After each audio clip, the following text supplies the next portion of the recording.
Yummy. So ayan, halo-halo. Dahil day off ko ngayon, naisipan kong kumain na lang ng aking lunch dito sa Noshinoya. Okay, so let's go. So ito po yung Noshi. Yan, pasok po tayo dito. So kanilang ito yung ano, pero punta pa tayo sa taas. Parang gusto ko yung sa taas. Akyat muna tayo sa taas. Okay, let's go.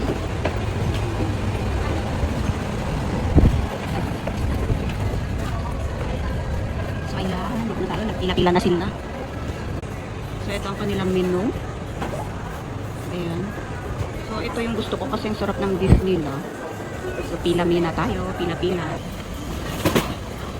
So ayan, at ito na nga ang ating order. Di ba yung beef? Oh, let's eat na mga kakunyang dyan. Dinamihan ko itong ano, chili. Kasi itong chili, masarap kasi ito. Hindi siya masyadong, ano yun? Maanghang. Diba? Lagyan natin para pampalasa. Gusto ko ito. Ito ang pinakagusto ko yung chili. Bagay doon sa beef. So ayan.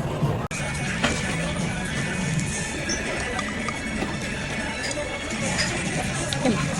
Sarap ng beef nila. Kulang pa rin. Pwede natin yung dito. Libre naman ito. Libre nga yung chili. Masarap kasi.